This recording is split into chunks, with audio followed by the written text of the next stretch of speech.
नमस्कार, हमारे चैनल आपका खबरी लाल पर आपका स्वागत है।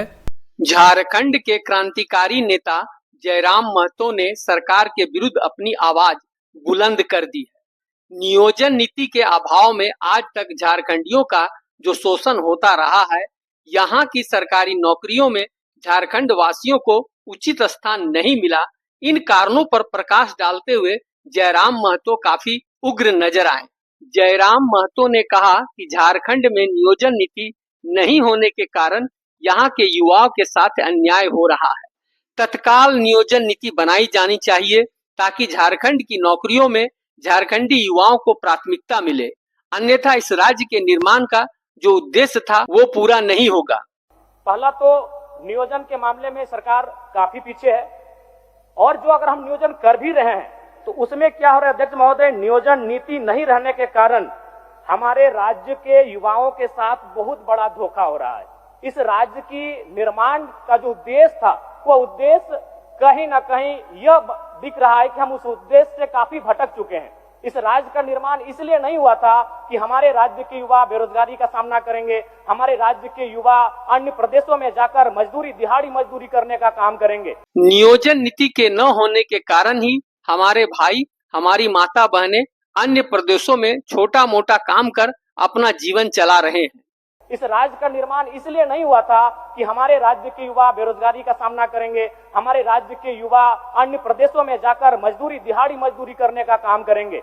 यहाँ तक युवाओं, नौजवानों, भाइयों की बात तो छोड़िए, आंकड़े यह बताते हैं कि हमारे राज्य में लगभग 75,000, जिनमें अधिकांश आदिवासी बहनें मुंबई में, गुजरात में, दिल्ली में, चंडीगढ़ में, उन बड़े शहरों में दाई घर में झाड़ू पोछा लगाने का काम करती है। एक केरल राज्य है जहां की बहनें अगर अपने घर की चौखट को लांघती हैं तो वो डॉक्टर बनकर किसी राज्य में जाती हैं। दूसरे राज्य की बहन बेटियां अगर अपने घर की चौखट को लांघती हैं तो वो किसी सरकारी पदों को धारण करके दूसरे राज्य में जाती हैं। लेकिन झारखंड के लिए चिंता का विषय है कि हमारे घर की बहु बेटियां अगर चौखट को लांघती हैं तो नौकरानी बनकर दूसरे राज्यों में जाती है। अध्यक्ष महोदय, ये आंकड़े बताते हैं। जयराम महतो ने कहा कि राज्य के लोगों को रोजगार देना है तो ऐसे प्रावधान किए जाए कि स्थानीय भाषाओं को प्राथमिकता देते हुए उन प्रश्नों को पूछा जाए जिसका जवाब वही दे सके जो सच में झारखंडी हैं।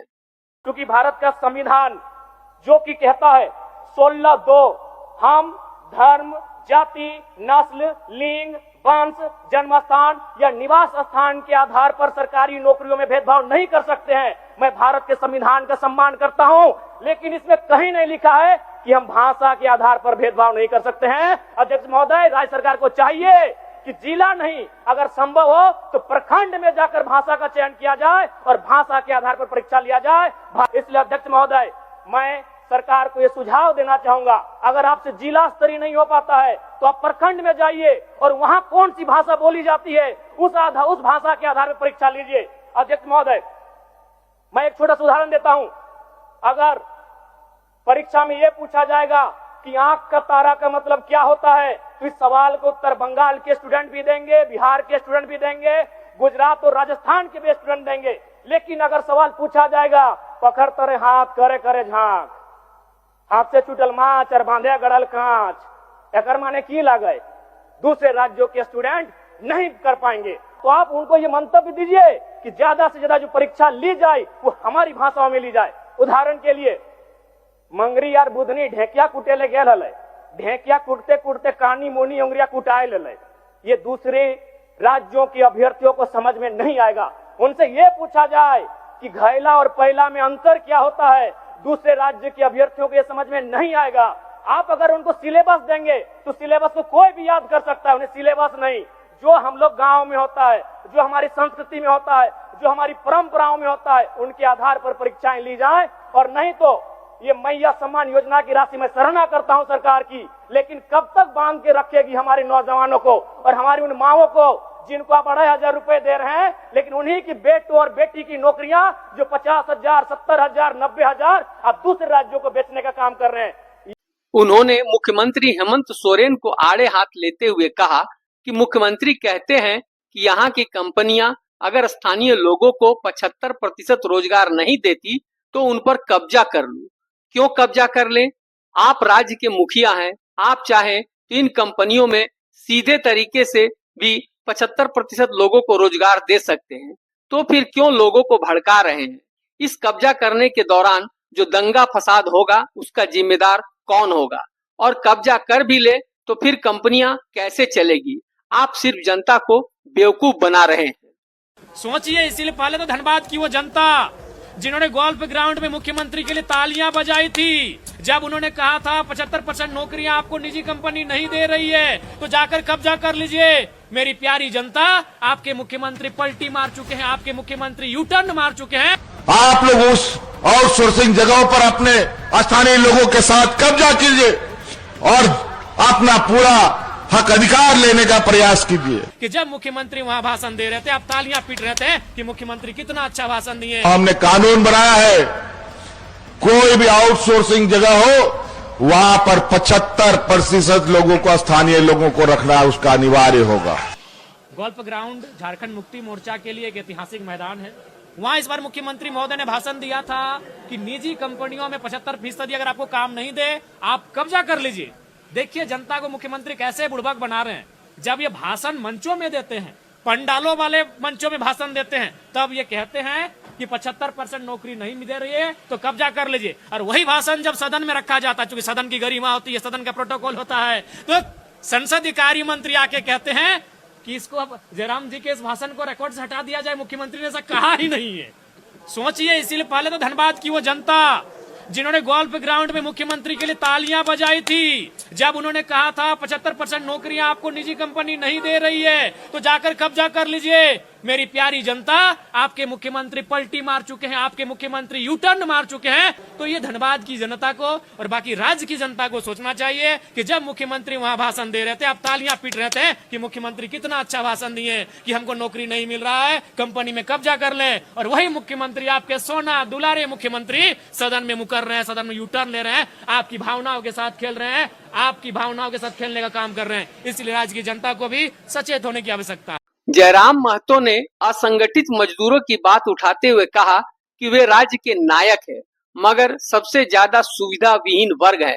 झारखंड के श्रम कानूनों में बदलाव लाकर इनकी भलाई के लिए प्रावधान किए जाने चाहिए। अगर झारखंड आंदोलन की बात करें, जब धनबाद कोयलांचल से इस आंदोलन को गति दी गई थी तो श्रमिकों का एक बहुत बड़ा योगदान था।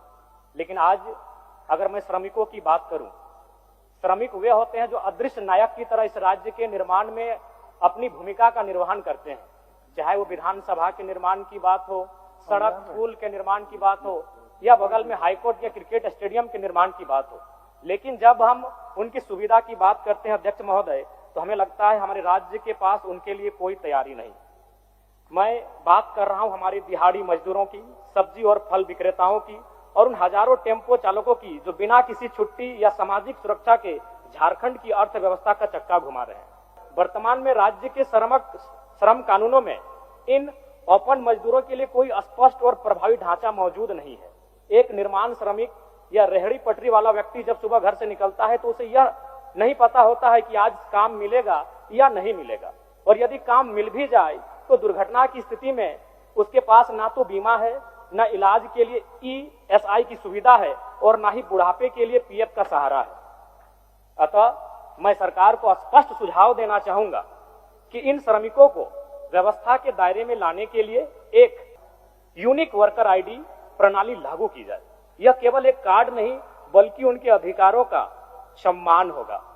जितने भी असंगठित मजदूर, वेंडर और चालक इस ID के तहत उन्हें पंजीकृत किया जाए, मैं सरकार से ये मांग करना चाहता हूं। जयराम ने आंकड़े प्रस्तुत करते हुए कहा कि झारखंड राज्य के निर्माण का कोई औचित्य नहीं जब यहाँ की नौकरियों में बाहर से आए लोग काबिज हो जाएं और झारखंडी मुंह ताकते रह जाएं। मैं कुछ आंकड़ों के माध्यम से बताना चाहूंगा। CHO की नियुक्ति जिसमें 550 सीट था, 220 सीटें अनरिजर्व थी, जिनमें 150 तो राजस्थान से हुए। ये शहादत, ये संघर्ष, ये झारखंड आंदोलन किस लिए, किस दिन के लिए कि 220 सीटों में 150 सीटें राजस्थान के लोगों का हुआ, तो फिर कोई औचित्य नहीं इस राज्य के निर्माण का, कोई औचित्य नहीं विनोद बिहारी महतो, जयपाल जयपाल सिंह मुंडा और दिसम गुरु शिबू सोरेन के आंदोलन का आज इस राज्य के युवाओं के सपनों के साथ धोखा हो रहा है। अध्यक्ष महोदय, बातें यहीं नहीं रुक रही हैं। 2023 में पब्लिक प्रोसिक्यूटर में 113 पोस्ट हैं, जिनमें 72 सीटों में गैर झारखंडियों की नियुक्ति ली गई। गिरिडीह जिला में 2023 में 12 हाई स्कूल टीचर की बहाली ली गई, जिसमें 8 टीचर गैर झारखंड के थे। बोकारो जिला में उसी साल 13 हाई स्कूल टीचर की बहाली ली गई, जिसमें 9 बाहर के थे। 2022 में जेपीएससी के द्वारा 232 सीटों में 125 अनरिजर्व थे, जिसमें 82 गैर झारखंड के थे। अध्यक्ष महोदय, ये महज आंकड़े नहीं, इस राज्य की एक शर्मनाक स्थिति को बता रहा है कि हमारे पास क्या प्लानिंग है, हमारे पास क्या तरीके हैं कि हम इन चीजों को रोक सकें। 2024 में जेपीएससी के द्वारा 28 टाउन प्लानर की नियुक्ति की हुई, जिसमें 17 गैर झारखंड के हैं। यही नहीं, जेएसएससी के द्वारा 2023 में इलेक्ट्रॉनिक मैकेनिक्स के पद पर बहाली लिया गया, जिसमें 22 अनरिजर्व सीटों में 11 झारखंड से बाहर के थे। जेएसएससी के द्वारा 2023 में ड्राइंग प्रशिक्षण पदाधिकारी के पोस्ट पर नियुक्ति ली गई, जिसमें 43 अनरिजर्व सीटों में 22 गैर झारखंड के थे। आपका क्या मानना है कि झारखंड में बिना देरी किए नियोजन नीति बननी चाहिए, ताकि झारखंड की नौकरियों में झारखंड वासियों का हिस्सा अन्य प्रदेशों के लोग लूट न ले, या फिर मुख्यमंत्री हेमंत सोरेन की बातों को मानकर कंपनियों पर कब्जा करके अराजकता का माहौल पैदा कर दिया जाए? जयराम महतो और हेमंत सोरेन में से किसकी बातों में ज्यादा दम है? अपनी राय हमें कमेंट में जरूर दें। साथ ही हमारे चैनल आपका खबरी लाल को लाइक सब्सक्राइब जरूर कर लें, ताकि हर अगली खबर पर आपकी नजर रहे। धन्यवाद।